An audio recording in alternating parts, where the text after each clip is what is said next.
Welcome. Thanks everyone today for joining us for RaceWorks.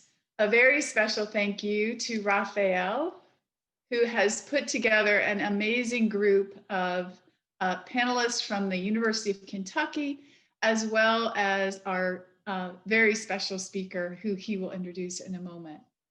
So I wanted to shout out a very special thank you to our sponsors. Those include the Office of Institutional Diversity, the Innovation and Population Health Center, the Center for the Enhancement of Teaching and Learning, the Center for Health Equity Transformation, and finally, the Center for Equity and Social Justice.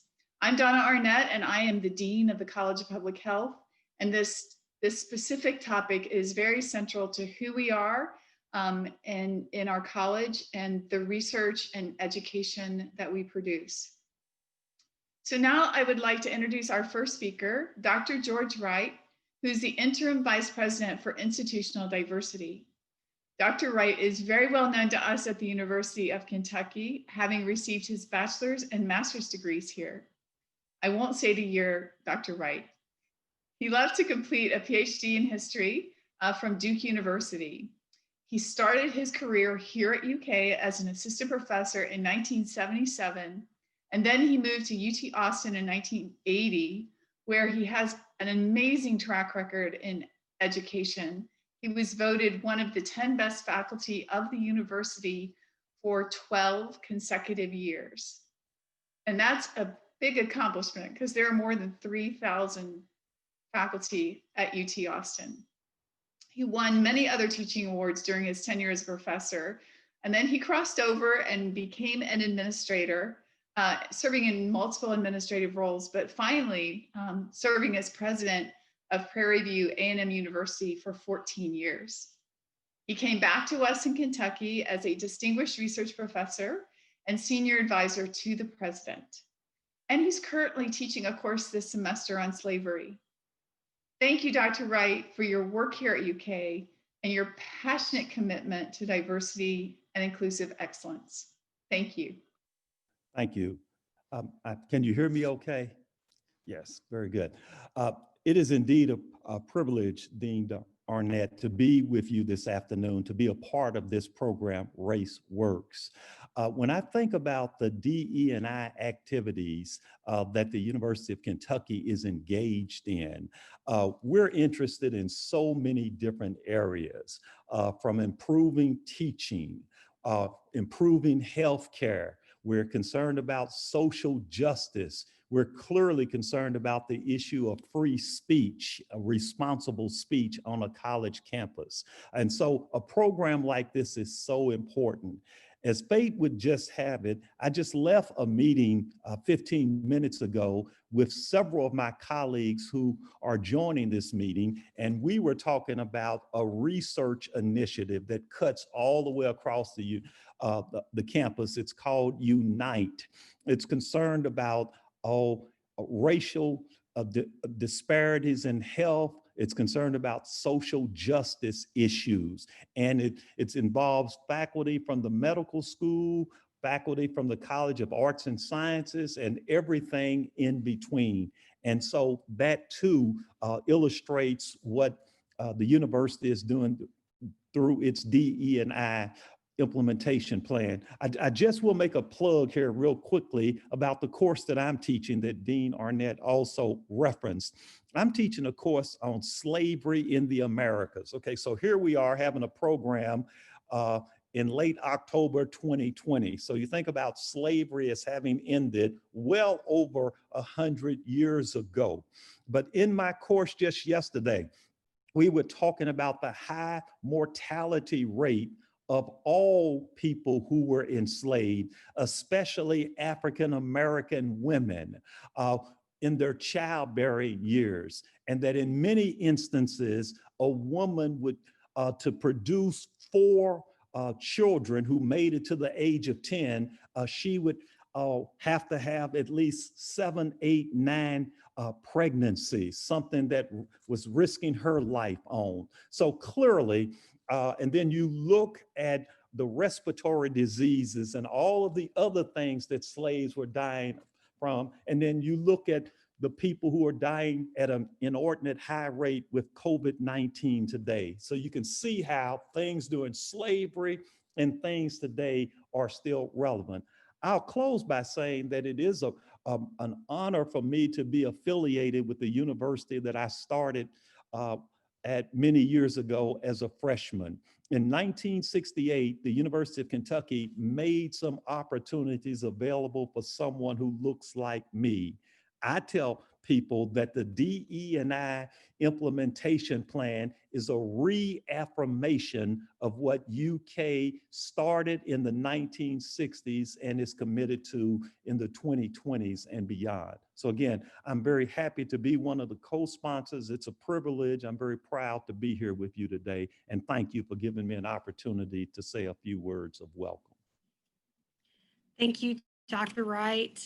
And good afternoon, everyone. My name is Katie Cardarelli, and I am an associate professor in the College of Public Health and senior assistant provost for faculty affairs at the University of Kentucky. Since you were talking, Dr. Wright, about your course, I have to mention my class.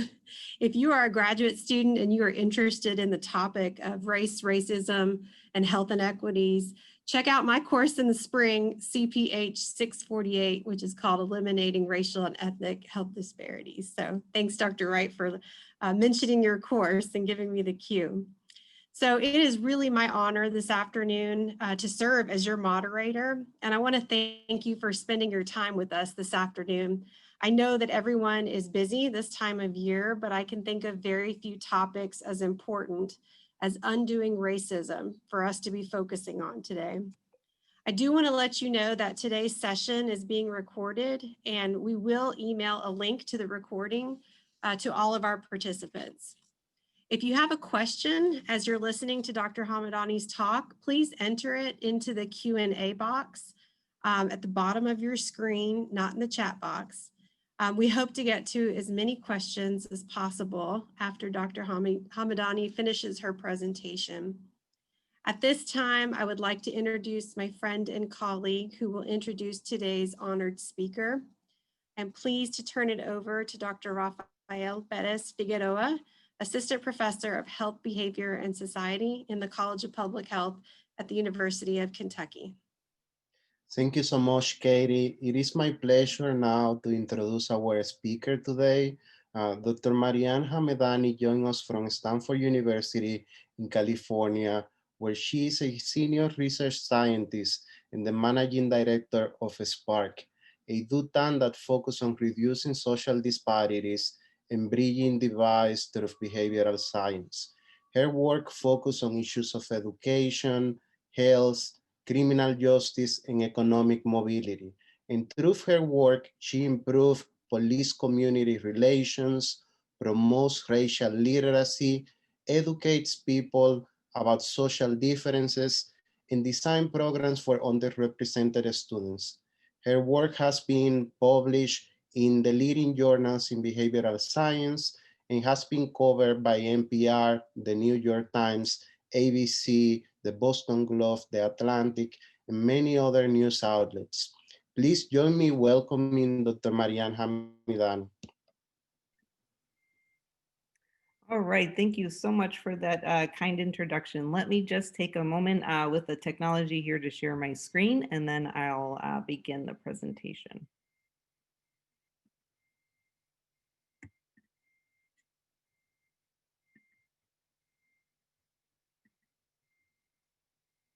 Okay, so I think you can all see my first slide here. Please let me know if there are any issues. Okay, looks good. Thank you. All right, well, good afternoon. It's such a pleasure to be with you today to talk about developing RaceWorks and how it can be used to foster racial literacy in the classroom and in other spaces on campus. Before I dive in, I'd really like to thank Dr. Perez Figueroa, Dr. Cardarelli, and all of the event's wonderful co-sponsors for this invitation to join you today. I know many of you are working hard on these issues, and I look forward to sharing this resource and our experience developing it with you. To begin, I'd like to acknowledge the current moment that we are in around issues of racial injustice in the US. what many have come to call a racial reckoning.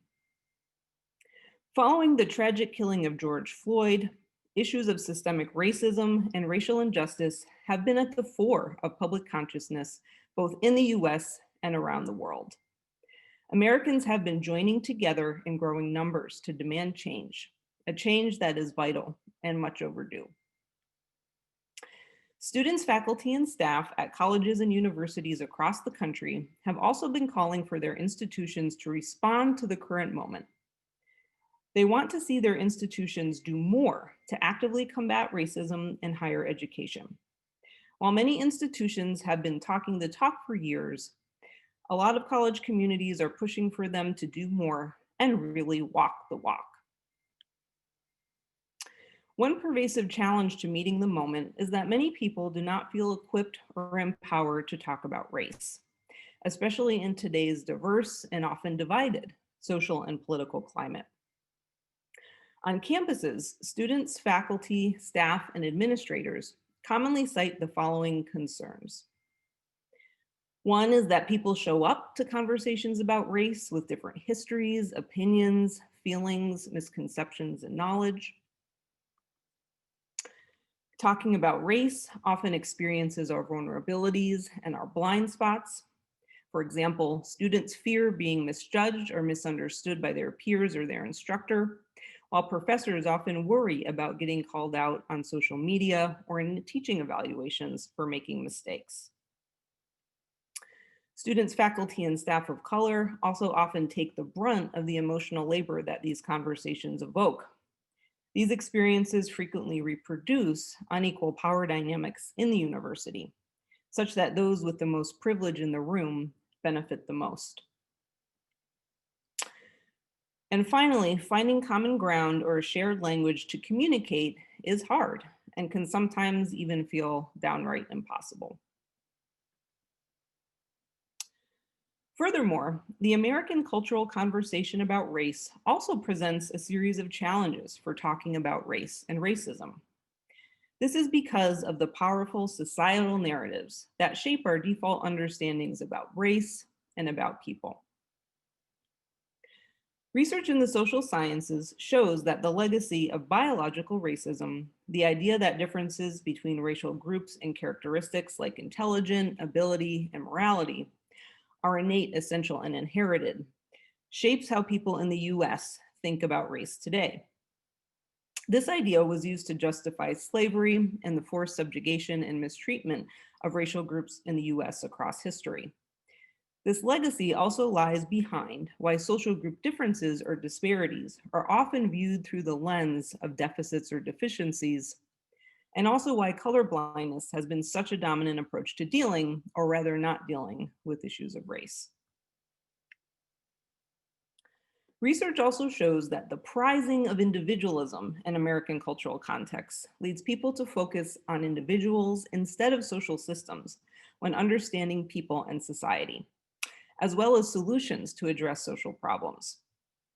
This American emphasis on meritocracy, the Protestant work ethic, and the American dream shape our understandings of people as individual operators who forge their own destinies against the odds of history or society.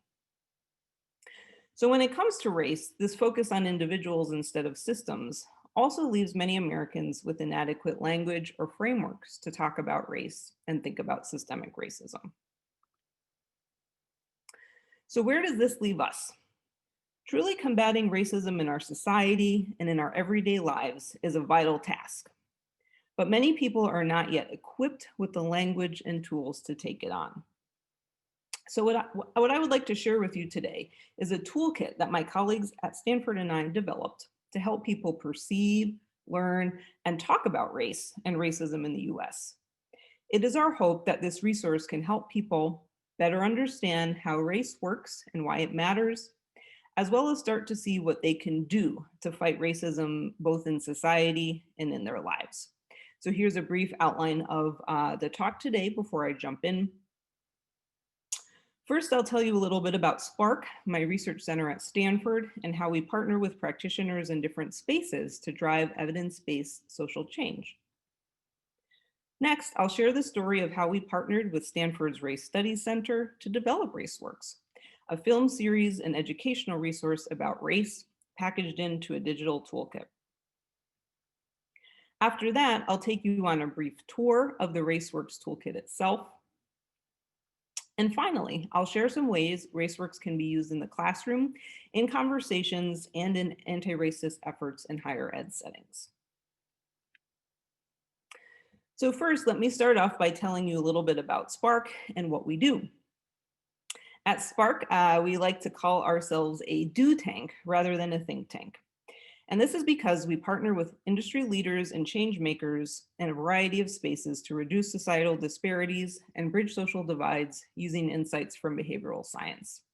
And in particular, we work in the areas of criminal justice, economic mobility, education, and health. So whether the focus is on the classroom, the workplace, the police department, the doctor's office, or in the community, the Spark approach begins with understanding how people are influenced by their environments and how they're treated there. Our team is comprised of social and cultural psychologists who are dedicated research practice bridge builders. Our senior directors, social psychologists Jennifer Eberhardt and Hazel Rose Marcus, are well known for their work on racial disparities and bias, as well as culture clashes and social divides. These perspectives ground the approach we take, both in our partnerships and in our work. So our expertise in particular lies in understanding how race, ethnicity, gender, social class, sexual orientation, profession, and other significant identities and cultures affect how people experience their social worlds. Let me tell you a little bit more about our approach, what we call the person in context.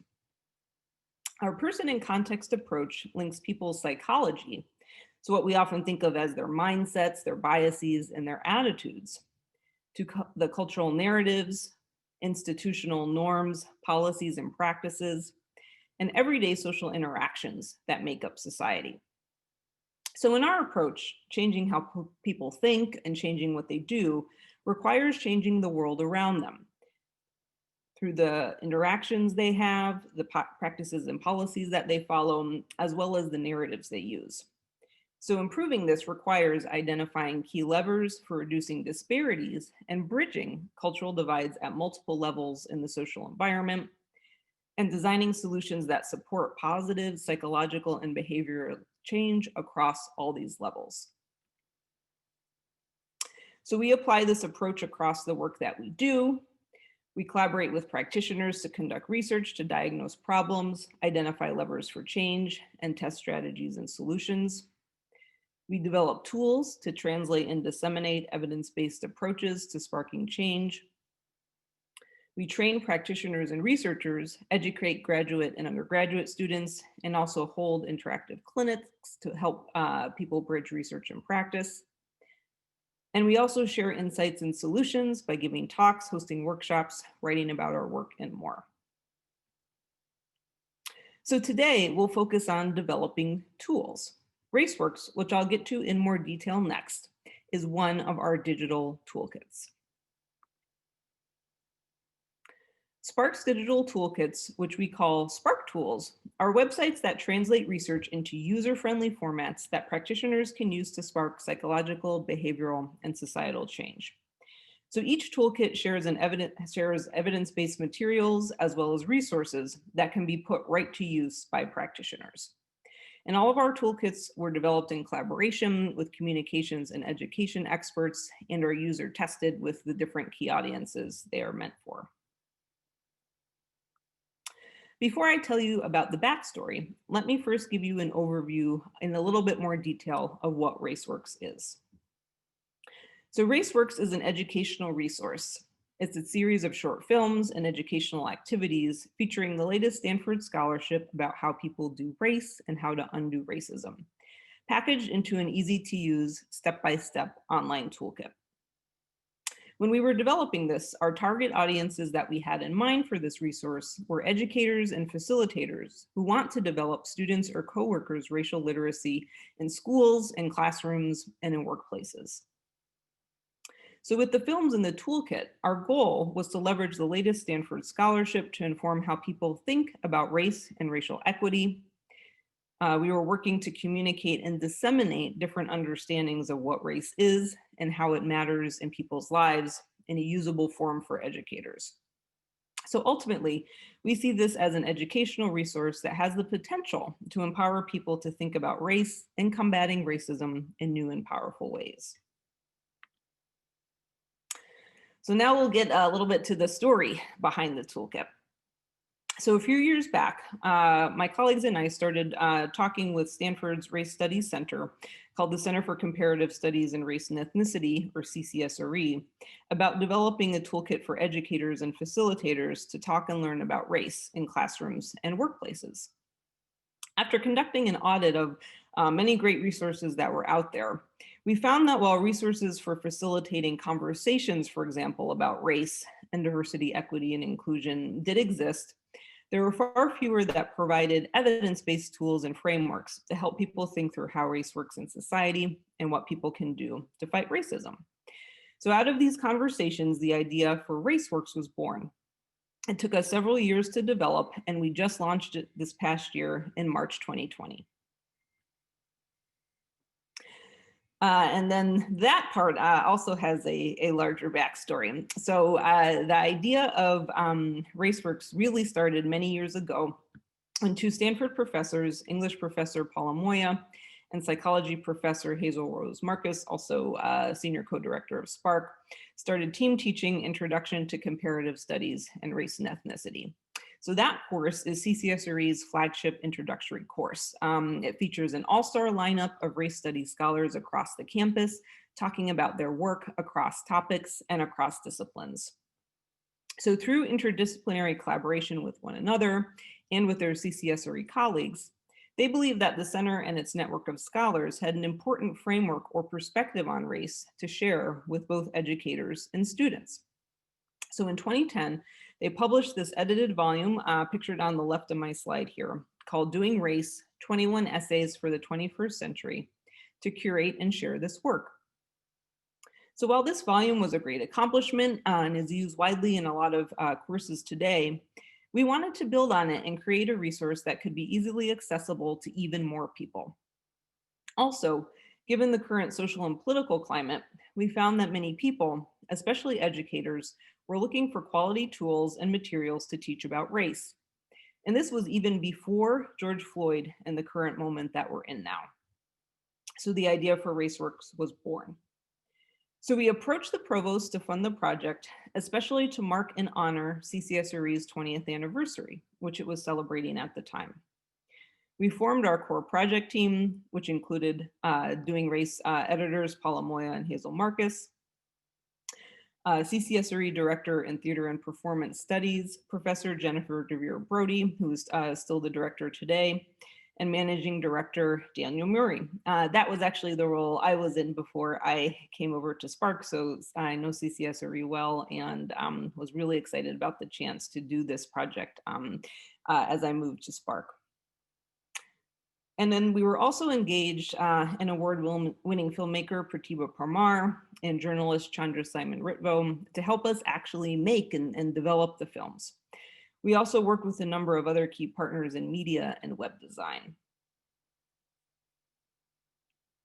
So now that you have the backstory, let's delve a little bit deeper into the toolkit itself. First, RaceWorks includes a series of short films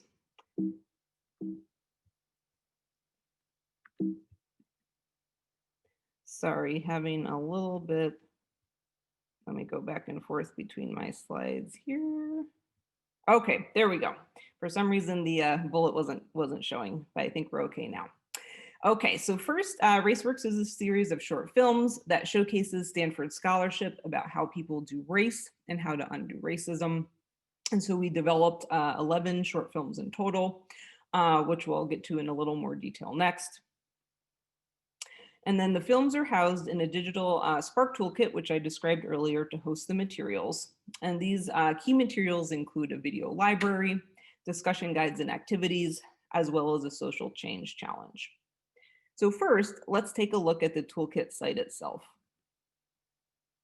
So if this were pre-COVID and we were together in person, I'd normally switch over to a browser and navigate the site with you together to give you a tour. But given our Zoom setting and also to avoid the variety of technical difficulties that can come up, I'll show you instead a series of screenshots. But also you could navigate the toolkit website yourself so that you can follow along. And so if you like, on the right-hand side of my slide in yellow is the website address for the toolkit. It's sparktools.org/RaceWorks. Okay, so looking at the homepage, we start with kind of an introduction to the toolkit. The text that you begin with is blown up on the right-hand side of my slide. And so it's meant to sort of help orient people to what they're looking at and also why we created it. So it says you are an educator or facilitator who wants to develop student or coworkers' racial literacy. The problem that this toolkit is designed to help you address is that people often mistake race for something that people are rather than actions that people do, which can hinder their ability to fight racism.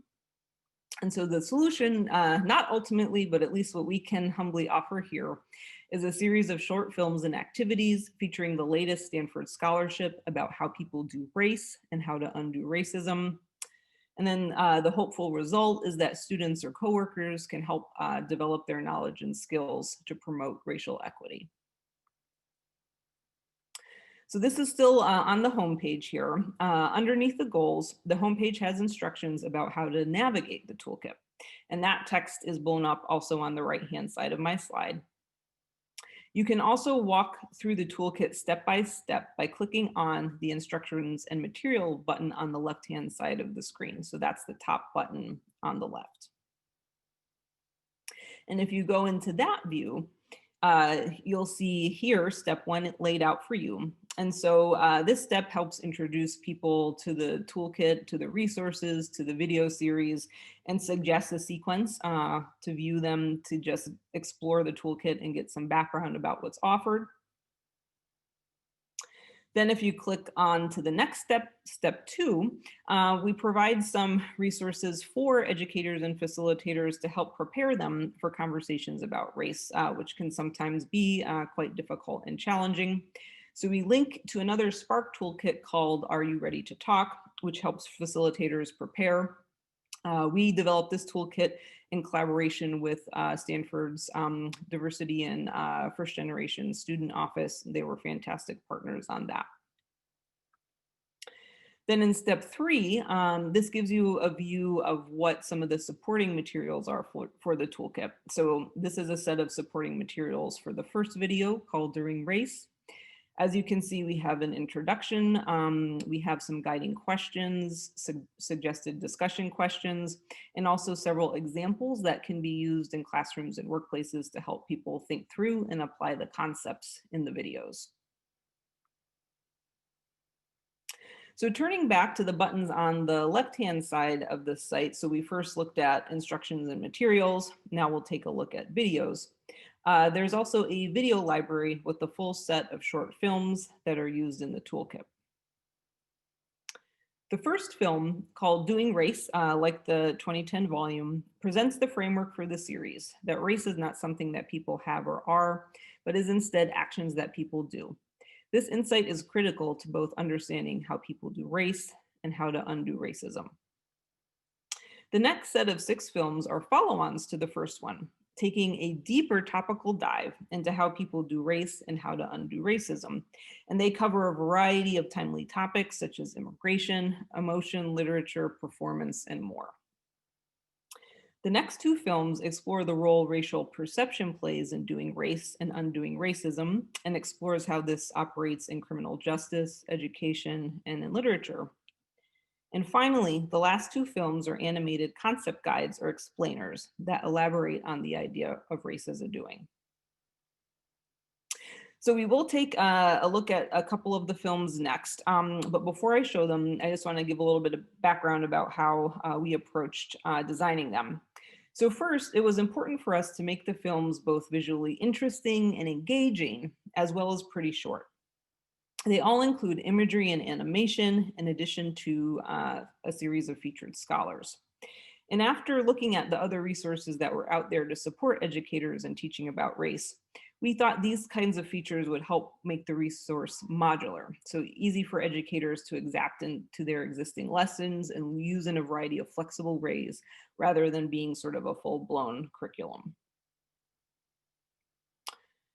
So next I'll show you 3 examples of the films. The first is Doing Race, and then the second are our 2 animated concept guides, Race as a Thing versus Race as a Doing, and Doing Race Through the Culture Cycle. So next, I'm going to share Doing Race with You. This video is the longest in the series, and it sets the framework for it. It's just a little under 5 minutes. And then the other videos in the series are all shorter, between 2 and 4 minutes. And the 2 animated concept guides I show you next are just about 2 to 3 minutes. They're pretty brief. All right, so let me first play for you Doing Race, and then we'll switch to the next video.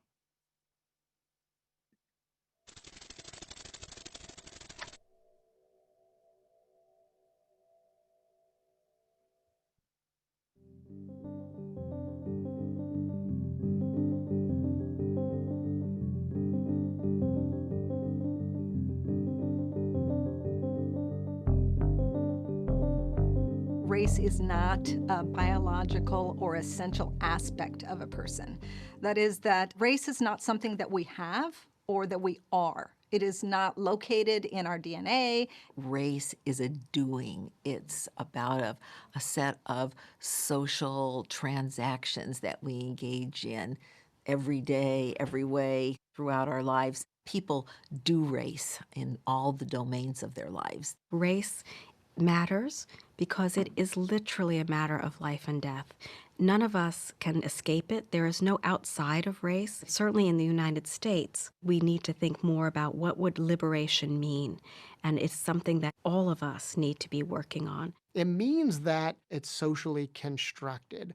I think of race as a category that is imbued with meaning about what people who look a particular way deserve. Do they deserve access to good neighborhoods, to good schools, to certain kinds of jobs, to wealth? Race happens on a number of different levels. First, at the individual level, with how someone thinks, right? Their attitudes about people who they see as racial others. It also takes place on the interactional level. Maybe I'm walking by you on a street and I get scared because I have these negative associations with people that I associate as being like you. It also takes place at the institutional level. For the most part, our institutions are set up to reliably reproduce the current racial order that we have. And finally, it takes place at the ideological level. Who is smarter? Who is more moral? And these, of course, all work together to create the racial order that we live in.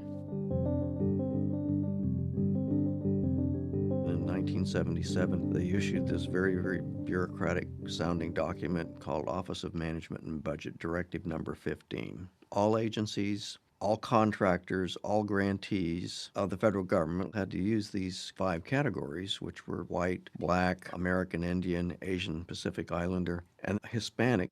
When people think about race and checking off a box to identify themselves, those are the 5 categories that they're looking at, and they appear on job applications, scholarship applications, college applications, various organizations, corporations, government entities. In the end, these 5 categories become the racial cosmology for the United States. Well, if we ask people to fill out a questionnaire that says, who am I? And they have 10 or 20 lines to write the answer. We see some striking differences. We see that people of color will mention their race or ethnicity among the first 3, 4, 5, 6 answers. This is something salient, something important to say about yourself.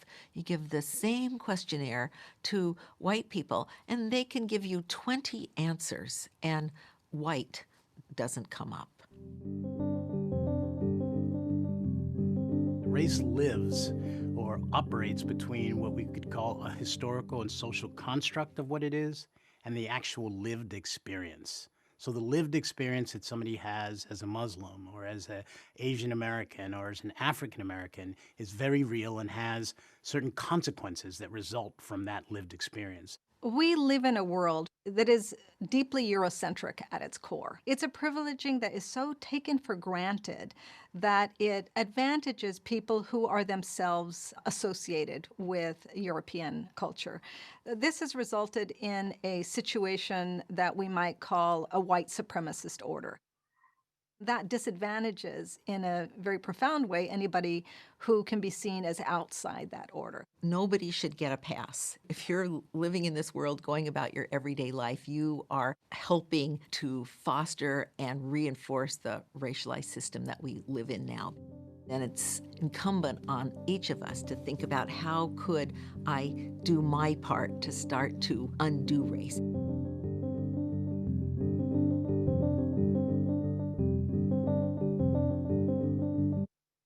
Okay, I'll stop that video there. We just have our credits next. So now I'll move to the next one. This is the first of our 2 animated concept guides that explore this idea of race as a doing in more depth. This first one contrasts the idea of race as a thing versus race as a doing.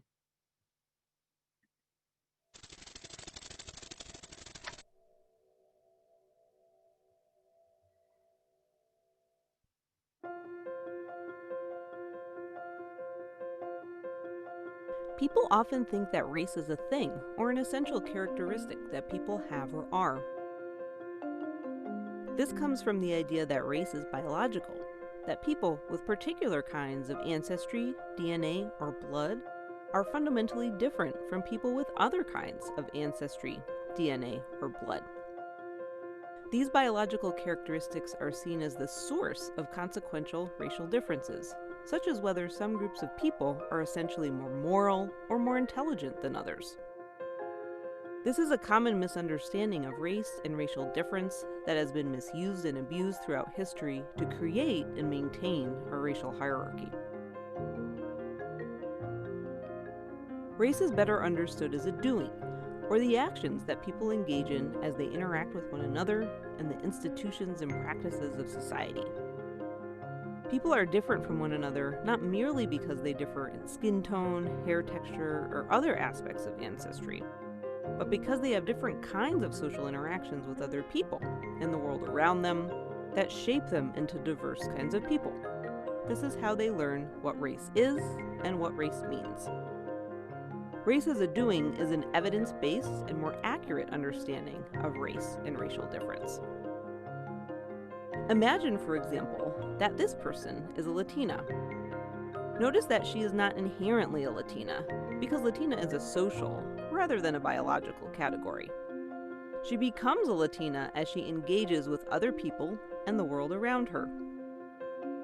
The reason she is a Latina is because the people, products, and institutions she interacts with, like her family and friends, the educational system, the media, or the legal system, see her as a Latina, teach her how to be a Latina,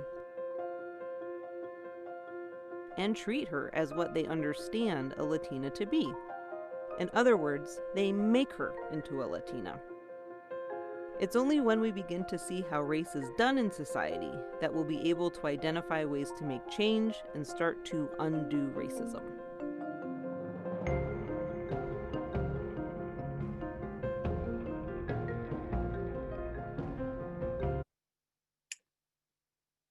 Okay, and then before we get back to the rest of the presentation here, I'll just show you one more example of the short films. This is our second animated concept guide called Doing Race Through the Culture Cycle. Oops, hang on here. There we go.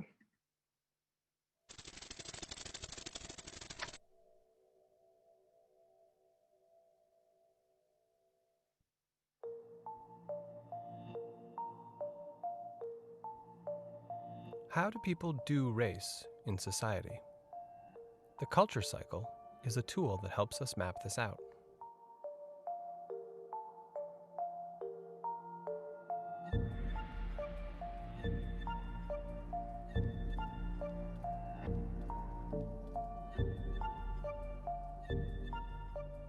Race operates across different levels of society: the individual level, the interactional level, the institutional level, and the ideological level.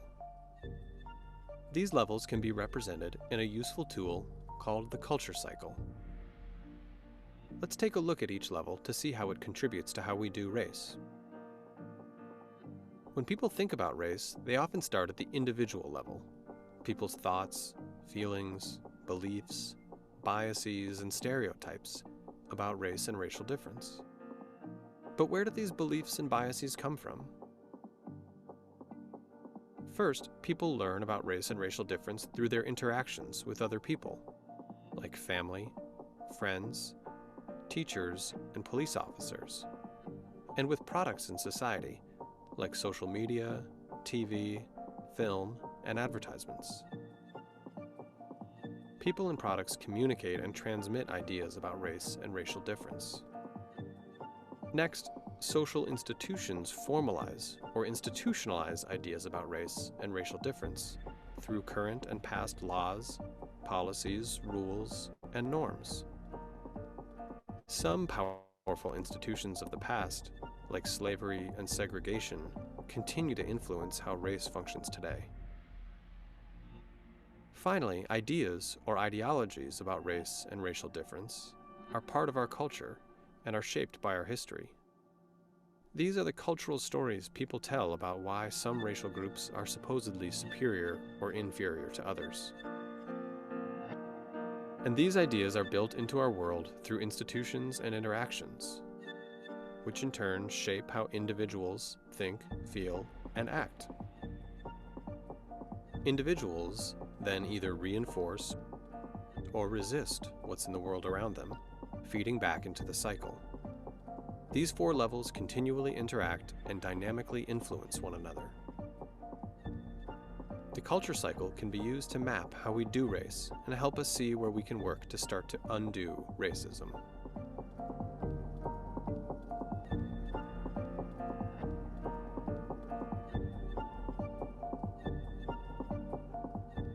So this useful tool, the culture cycle, shows us how race operates across different levels of society and how those levels interact with one another.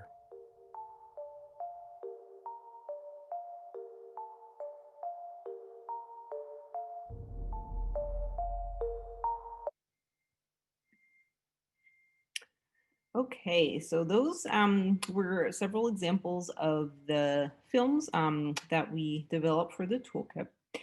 And across these videos, we feature 10 CCSRE scholars from different disciplines and research specialties. So on the right-hand side of my slide here, we have featured scholar sort of profile section where you can click on the profile for each speaker and learn a little bit more about their background and expertise. So for example, on the right here is the profile of psychologist Jennifer Eberhardt, who's also a senior director of Spark. She's an expert on racial bias. So her profile, this gives you a little bit of background about her, her expertise, her fields of study. It includes a couple of links to recent publications, as well as some recent press in case people are looking for more background.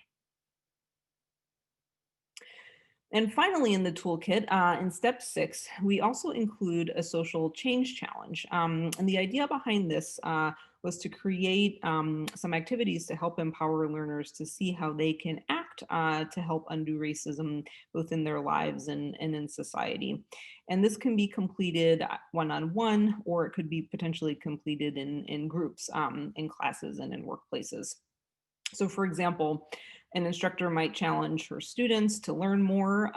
That's what, if you click on the Learn More button under there, it expands to present these materials.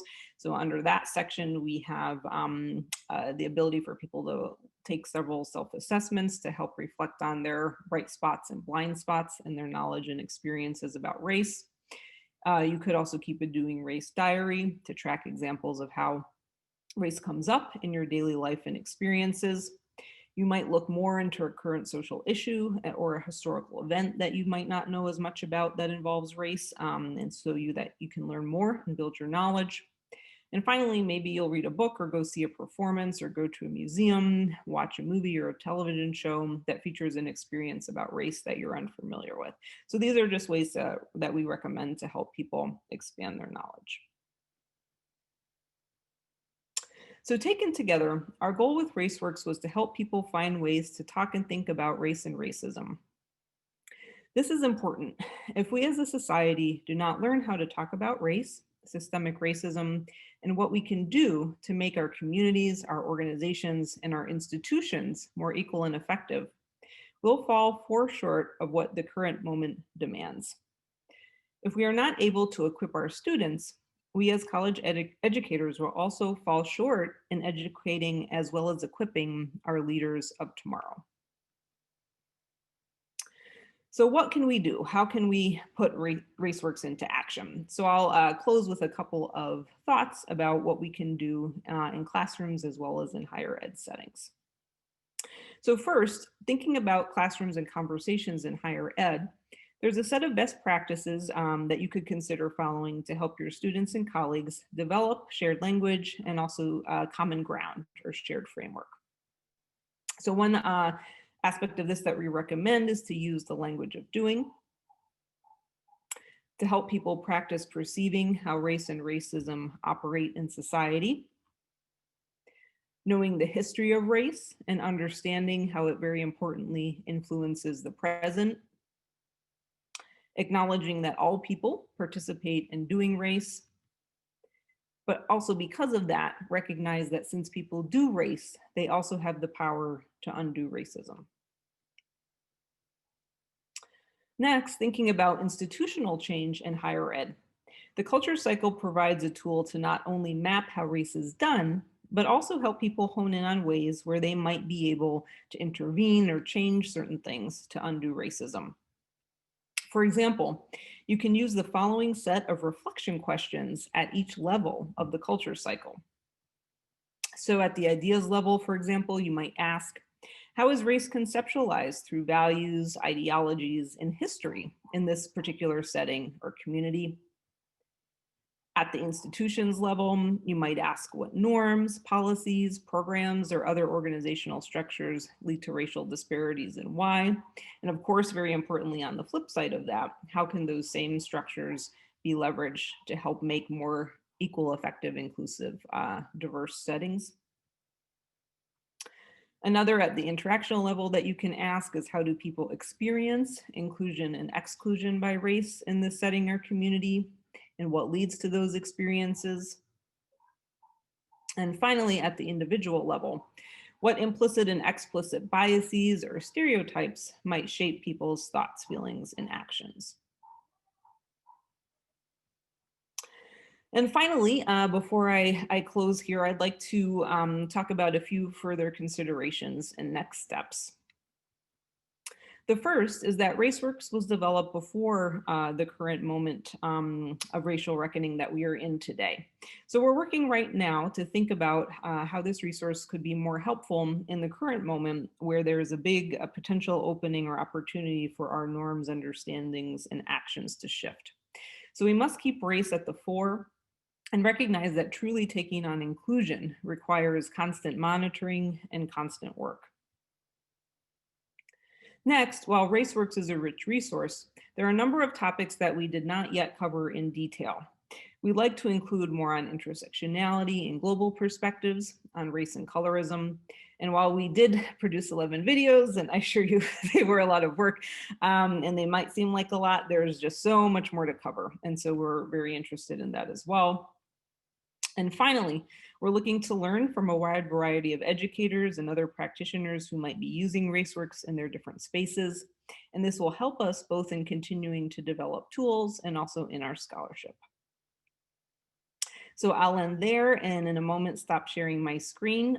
Thanks so much for listening, and I really look forward to our discussion. Thank you so much, Dr. Hamedani. That was fantastic. I know we're seeing some comments in the boxes below that people appreciate your sharing these resources. I know that I plan to incorporate some of them in my spring course. So I want to remind our participants that if you have a question, just drop it in that Q&A box at the bottom of your Zoom screen. We have several questions, and the one I'd like to start with, Dr. Hamedani, is I think related to the last comment that you made. Have you tested the usability and or outcomes related to the tools? And if so, what have you found to date? That's a great question. Thank you for that one. So we have tested usability with a variety of different audiences. We haven't yet tested outcomes, although that's something that we're very interested in. And there is related research around how potentially shifting people's understandings about race can impact a variety of different outcomes, but we'd love to do that more with this resource.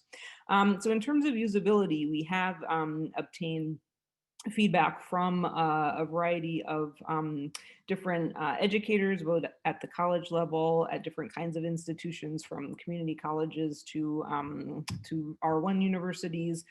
We've also talked with educators, especially in high schools, both in terms of using it as a resource to help teachers develop their own, potentially in working groups or affinity groups, help develop their own skills professionally, as well as use the resources for students. We also have several partners at nonprofits and other businesses who are incorporating the resources into some of their DEI efforts and have been using them at a wide variety of companies and nonprofits. And so right now, I think we're very interested in learning more about people's experiences. As I mentioned, we launched the toolkit right before COVID hit. So we were really excited to get it out there and getting people using it. But we've had to, keep at it because of course there have been many things and many changes going on in people's lives. But given that it is an online resource, it's something that we hope can also be helpful for people in this current moment while so many of our interactions in our classes are online. Thank you. Okay, the next question. Could you comment on the impact of the president's recent executive order curtailing training related to critical race theory, anti-racism, white privilege, diversity, and related issues, and recommended strategies regarding how to maintain and sustain further research and educational initiatives about these important subjects? Yeah, so that's a great question, Wayne, on a lot of us right now. I know a lot of different institutions, Stanford, UK included, are grappling with this. I would say that is not at a broad level policy. That's probably not my expertise, but what I would do is encourage us to keep talking about why this work matters. And why we really need to be able to take it on. And I know that, like many things right now, it's become so politicized, but also at the same time, this is sort of also why we're in the situation that we're in. And so I would say thinking about ways to keep the work going and to build acceptance around why it matters is really critical. Thank you. So this next question is kind of a specific question, but it's very applied. So I appreciate the question. How might you recommend using this tool in an academic lab with 100 employees of different backgrounds and different levels of exposure to this topic? Wondering how to use it in a large work setting.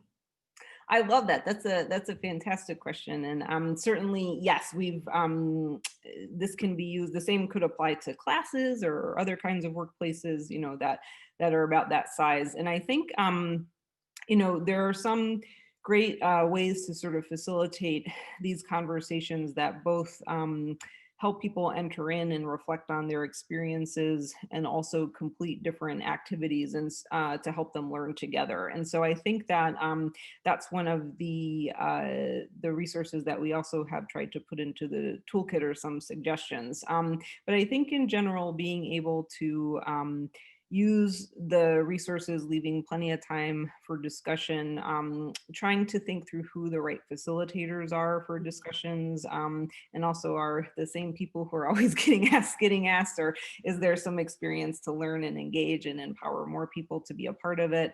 I think that facilitation piece is very critical. And I would say also, creating different opportunities for people to engage. So there might be some conversations or activities that work for the whole group, but breaking out into small groups, having some individual reflection time. I think these things are hard, and being able to spend time on those issues in various ways and help people enter in and participate as they come along together are some strategies that we've found to be helpful.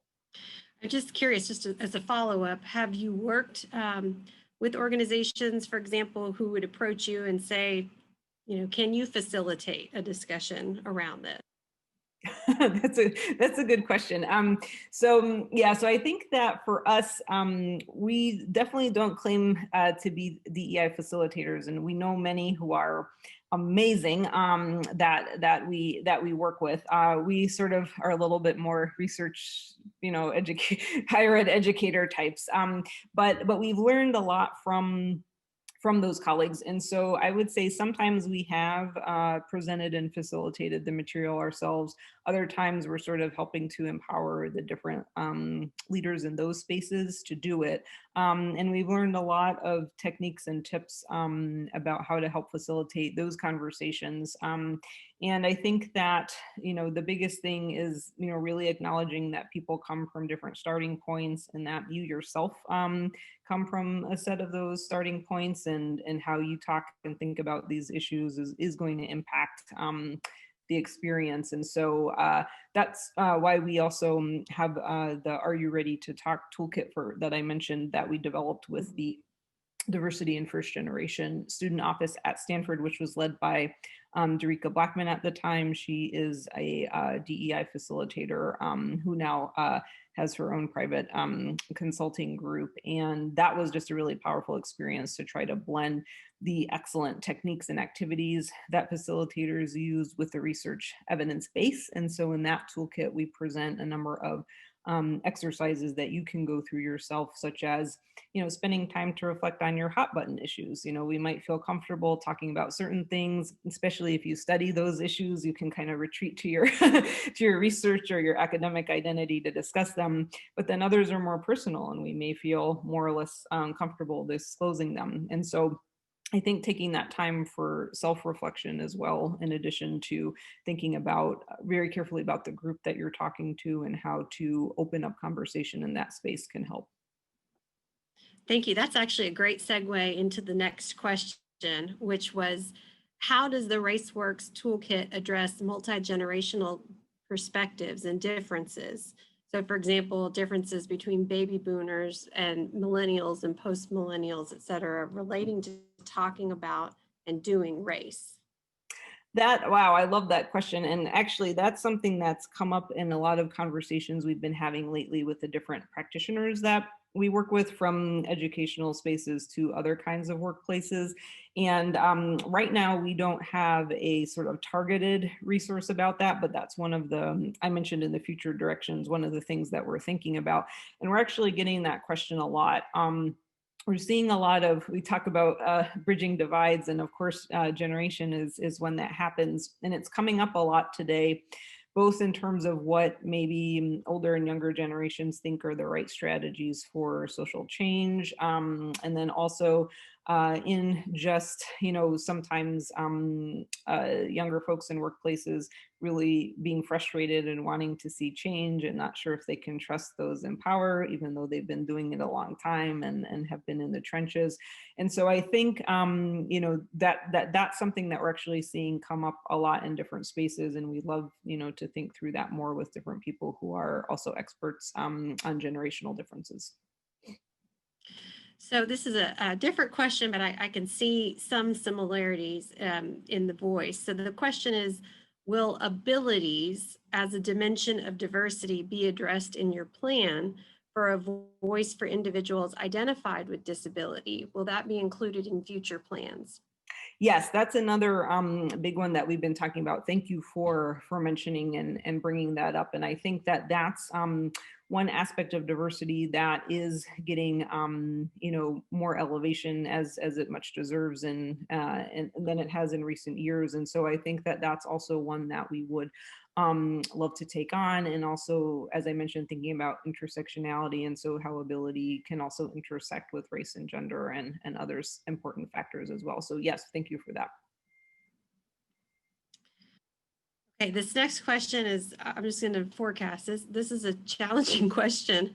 It's how can we create safe, brave, inclusive, and mutually respectful spaces in virtual learning environments? Oh, that's an excellent question, and is definitely the challenge of the moment. I've had the opportunity to talk, especially with a number of facilitators who've been working on adapting their work that they normally do in person to virtual environments. And so I think that, you know, one of the challenges is to have these conversations, you often have to build, you know, a safe space and a trusting space for people to even begin to enter into them. And in a lot of ways, we think that that's, you know, harder to do in these virtual environments. But I think creating some activities or opportunities for people to learn to get to know each other, facilitating again that sort of large group and smaller group kinds of breakout experiences. It's wonderful that tools like Zoom let you, you know, do breakout groups, which sort of mimic that experience in person. So yeah, so I think that that's, you know, myself and my colleagues right now are facing a lot of challenges with that as well. But I think the more we can keep trying things and sharing best practices, we can work to make it happen. But it does take a little bit of a shift in terms of thinking about what activities translate well into the online space, and then maybe also what other things you need to do to help people break the ice a little bit at the beginning, or get to know each other. Yeah. There's another comment here. This is the beauty of, you know, talking with others in academia. There's a lot of ideas that are coming. Oh, I'm sure. Yeah, there's a lot of great ideas that are coming through here. One comment that I wanted to make sure you heard: as your toolkit further evolves, it would be interesting to develop additional content and videos relating to the neurobiology of bias, prejudice, stereotyping, racism, and other isms. And this person made a suggestion, see especially the important research of Dr. David Amodio, A-M-O, et al. Want to make sure you had that. Oh, that's wonderful. I'm writing that down right now. And that is another space that we're very much interested in, is collaborating more with our colleagues in that space, and also at our different professional schools as well. You know, there's a lot of interesting work, of course, in medicine and law and business. And so I think that this is a fantastic recommendation. And also several of our core scholars that have participated in this have also done some work on race and sort of the neuroscience implications of that, although that's only one small part of what neurobiology can mean. But yeah, thank you very much for that suggestion. And then another question that speaks to the interdisciplinary nature of RaceWorks that you fully described for us. The question is, I wonder how experiences may differ, I guess, you know, experiences related to the toolkit, based on the recent shifts to address equity within curricula across disciplines. That's a good question. I think I don't know if I'm entirely sure exactly what the questioner meant, but I'll try an answer, and then if I don't quite get it, please feel free to submit a follow-up. So yeah, so I think that interdisciplinary perspectives on race is definitely something that we've, the community that I've been a part of at Stanford, see as a tremendous strength. And, you know, I'm trained as a social scientist, but to fully understand race and how it operates and the different tools that we can use to combat racism, having the opportunity to engage with literary scholars, with theater and performance studies scholars, with people in different professional schools, you know, with historians, has such deeply enriched, you know, my own understanding, as well as how I think about it in the research that I do. And so I think that creating interdisciplinary community and more experiences for students to engage in that, which can often, as a student, sometimes you sort of see that there's these disciplines there, or you take courses that deal with these issues, but how they each sort of, we talk about that metaphor of everybody having a different piece of the elephant there, and being able to participate in some of these kinds of interdisciplinary learning experiences and conversations really, I think, pushes your boundaries and helps you make connections about the sort of doing of race that you wouldn't have the opportunity to see otherwise. So I very much encourage people to do that. So we have some additional questions that are coming in that speak to what I would characterize as, again, the application of the tools that you've presented. One question we have is, does the toolkit also focus on changing institutional, political, commercial determinants of health beyond just the understanding of these issues?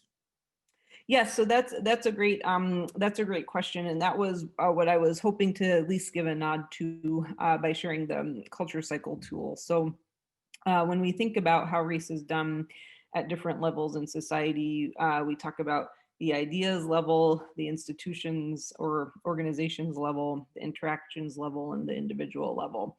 So in terms of helping to help people see how these different kinds of policies and norms can impact people's understandings, but also the effects of race in society, I think that that's very important. And so we hope that that's a tool that helps people think through where also their work on these different issues happens, and think about how it can work together. That's great. There was another question that I think is quite similar to this last one. How can this resource supplement anti-racism, equity, and other trainings? Yeah, that's a great question. And I have to say, we've been pleased with the fact that we know the word anti-racist or anti-racism has long historical roots, but it has also been popularized again. And we see a lot of overlap between that idea and the idea of doing race, and we're all in this together. So I think it's great that that people are thinking about that framework as well. And that's really the idea that of course, if you're going along with society as it is, you're not really, both as an individual and through your work, pushing back against these deep roots of racism that we see, throughout our social worlds. And so I would say that I see them as very complementary, and hopefully the tools that we have in the toolkit and the framework of doing race and undoing racism, you probably see a lot of parallels with what it means to be anti-racist or take on anti-racist work, which is basically the idea that you want to step back and understand how both your actions as an individual, as well as what you buy, what you consume, what you do in your professional life, how all of those can impact how race happens and how racism is upheld in society. And so I think hopefully this toolkit can be a supplement to different kinds of anti-racist efforts that are happening at your university and in other spaces. I want to just shift away from the toolkit for just a second and take advantage of having you with us today to kind of ask a little bit about some of the experiences that you all might be having at Stanford or in California. What are some of the challenges that you have experienced in the context of your institution or the process of promoting racial literacy?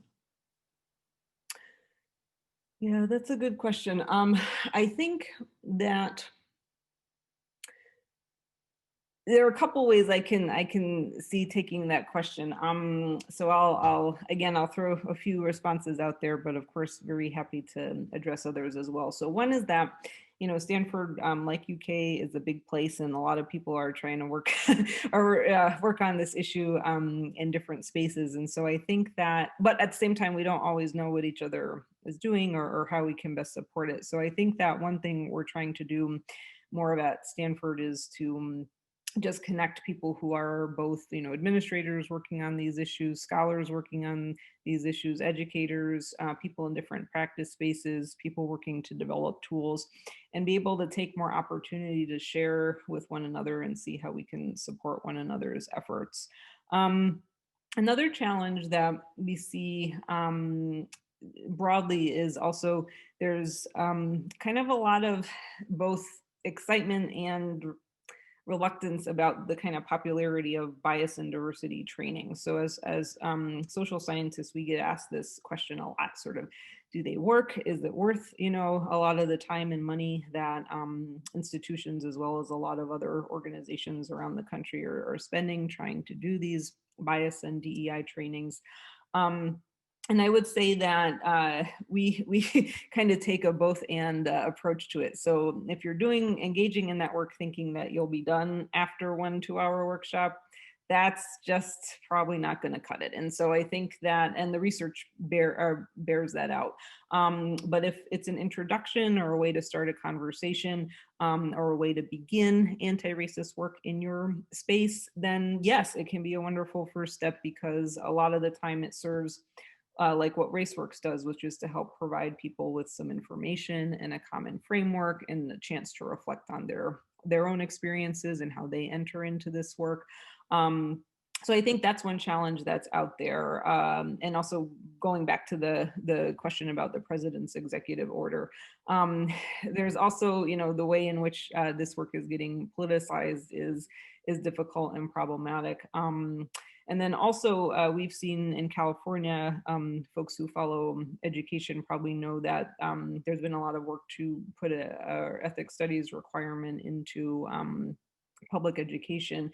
A lot of people have been working hard on that issue, and the governor recently decided to veto that recommendation. But the reasoning behind it is that people didn't feel fully comfortable with the framework, and if it addressed all the diverse groups and all the important intersectionalities that we've been talking about today in a way that that all educators, really felt on board with. And so that becomes difficult too, is sort of, there are a lot of ways to try to educate and teach about this issue and a lot of very solid scholarship. But it is getting, used in these political ways. So I think those are some of the challenges that and kind of current conversations that we've encountered that are sort of shaping, how we're thinking about what's next and how we can be of support to people who are trying to do this work. Hey, thank you for sharing that. I know at the University of Kentucky, we are having similar discussions about some of those elements that you mentioned. I'm mindful of our time. We have a couple more questions. I'm gonna send you a quick question, and then one more that's maybe a little lengthier, and then I'm gonna turn it over to my colleague, Dr. Christia Spears-Brown, for some concluding remarks. Wonderful. So the quick question, I think, is, are you planning to translate RaceWorks into other languages other than English? Well, that is another excellent question. I think we would love to do that, and then also to think about, having a more not only diverse linguistic perspective in the US, but as I mentioned, a more global perspective. And so I think that, we were able to kind of launch this first resource, but we love the opportunity to do that and to work with experts. And so that's something we have talked about amongst our team, how that could be helpful in schools and workplaces in a lot of other settings. So I would say we don't quite have the resources now, but we'd be very interested in learning about more ways to do that effectively. Great. This is my last question. And again, this is sort of pushing beyond the boundaries of the toolkit just a little bit, taking advantage of having you with us today. After raising racial literacy as a community, raising it as an issue within your community, what suggestions do you have for those of us in higher education to focus on achieving racial equity? Oh, that's a great question. So yes, so first is just, starting conversation, getting people to come to the table, reviewing a lot of, I'm sure, very hardworking efforts that have happened throughout the years, but also many things that still need to be done. you know, kind of as a social scientist, what I would recommend is to think about metrics. So how do you know you're making a difference? And those metrics don't always need to be, I mean, they're very important ones in terms of representation, in terms of numbers, you know, who's in the community, who isn't, how can we serve them better, but also different indicators of how the institution itself is changing and what the effect is on people. And so just drawing on, I find the culture cycle tool that I mentioned there a really important sort of way to help map different efforts that are happening, and also think about ways of seeing if they're effective, because I think right now a lot of institutions and a lot of people who've been doing this work for years, they've been working hard. They've been trying a lot of things. They know a lot about the different barriers and challenges that come up. At the same time, there are probably new things to try, or things that were never quite, you know, given a chance or given the funding to move it forward or to have a bigger impact. So I would say thinking through a variety of impact metrics that let you also quantify the effects will be really helpful, because we need to also all be laboratories, you know, experimenting together, seeing what's successful and sharing best practices. And also at the same time recognize that metrics in terms of sort of quantitative numbers are not the be all end all. You also need to talk to people. You also need to hear their experiences, have them share their stories. And so when I also say, you know, getting that data or getting that metrics, not just privileging certain kinds over others as well, and really trying to get a holistic picture about where you are, where you want to go, and how you can actually see if you're getting there. That's great. Thank you so much. Dr. Hamedani, thank you for joining us today. Thank you for sharing the toolkit. I have a hunch, just looking at the folks who have attended today, that there'll be an uptick in the utility of those tools on the part of faculty and graduate students and the like here at UK. So thank you so much again for joining us. And it's my pleasure now to turn the program over to my colleague, Dr. Christia Spears Brown, who is the director of the Center for Equity and Social Justice and professor of developmental, social, and health psychology. Dr. Brown. Okay, well, thank you so much for the introduction for me, but also for this great talk. I think we're all really interested in the ways in which we can reduce racism. And so I think this is a great conversation starter for those of us at UK. And so I thought I would use this to talk about my role as the director for Center for Social Justice, but I'm as a psychologist that I study how kids form racial biases. And so what I do as a researcher is think about the development of racism and how we can be more anti-racist. And after really carefully listening to this talk, thinking about some of the issues that came up and ways we can extend to some really immediate recommendations for the folks at UK. So what are some kind of things that really stuck out to me as I think critical things for us to think about going forward? So I was really interested also in the part in which we talked about some of the challenges of addressing racism and thinking about the person in context. So this idea that race is, you know, within the person and their psychology and their behaviors, it's also embedded within institutions and within these cultural narratives that we have. And so I love this idea that everyone is doing race.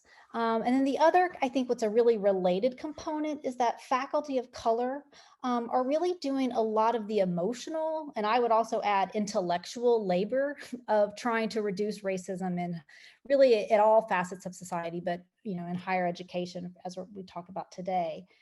And so I think if you take those together, what we see is that white faculty and administrators and students even are not thinking about race very often.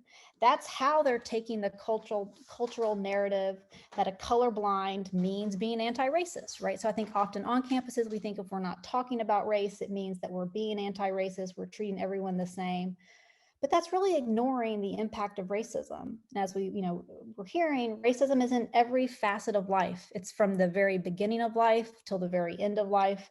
And so taking a colorblind approach is how we're actually enacting racism. That's how we allow white supremacy to go on.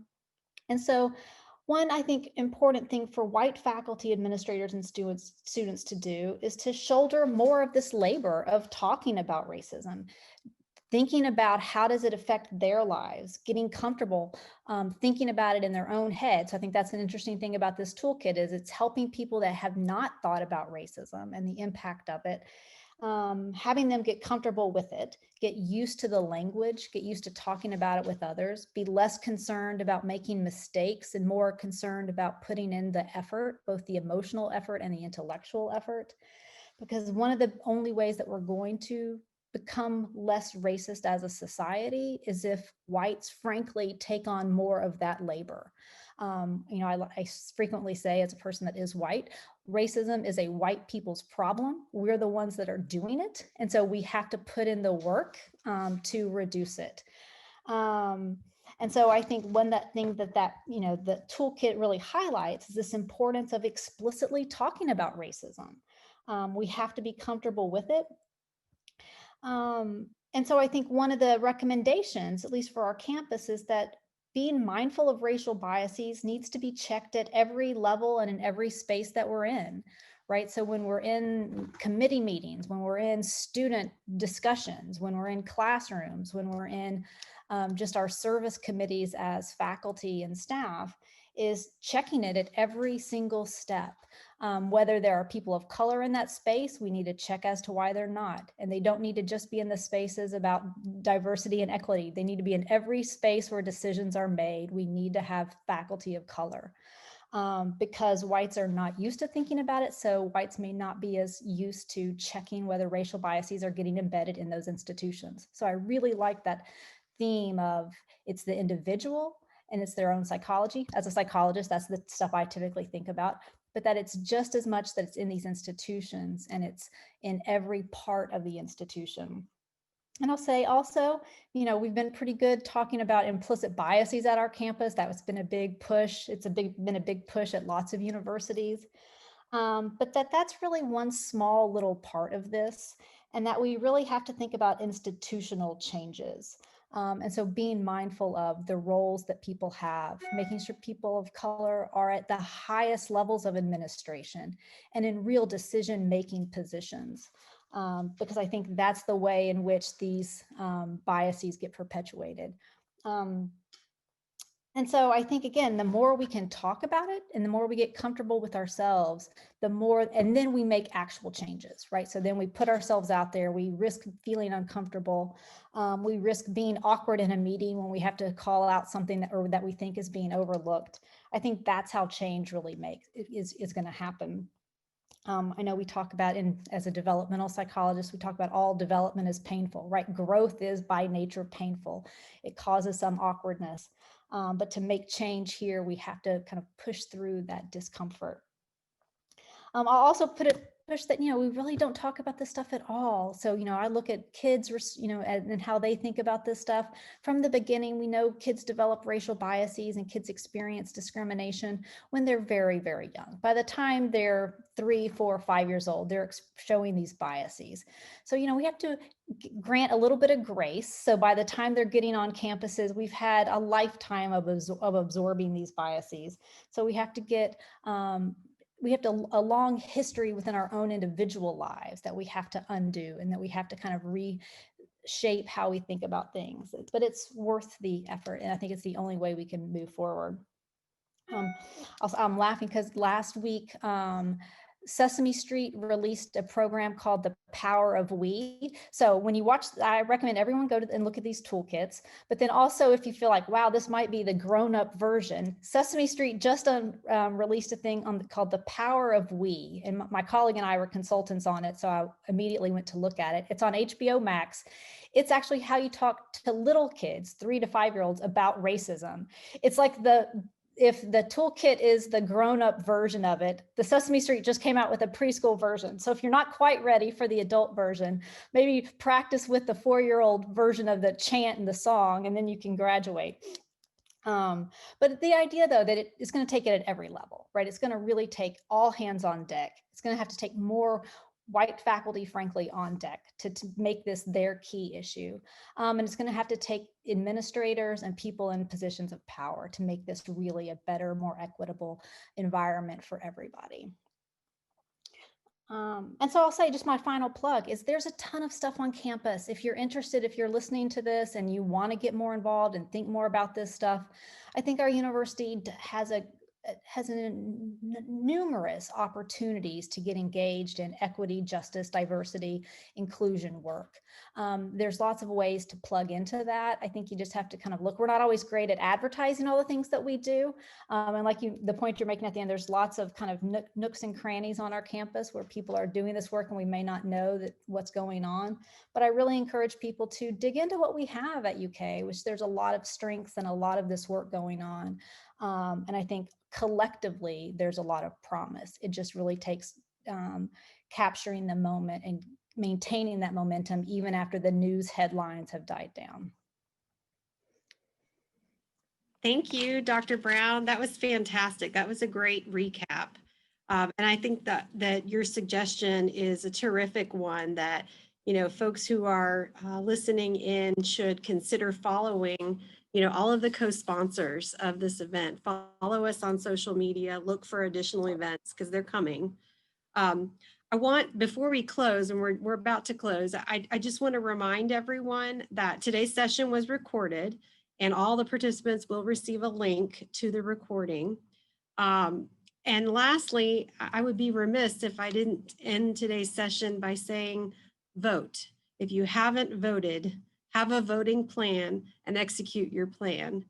And if anyone needs to help with voting, contact me, I'll help you out. It's probably the #1 thing we all need to be doing between now and November 3rd. So thank you again, Dr. Hamedani, for sharing your time and your expertise with us. Thank you to Dr. Brown, Dr. Wright, Dr. Pettis Figueroa, Dean Arnett, and everyone for putting together today's workshop. Stay safe, and we'll see you at our next event.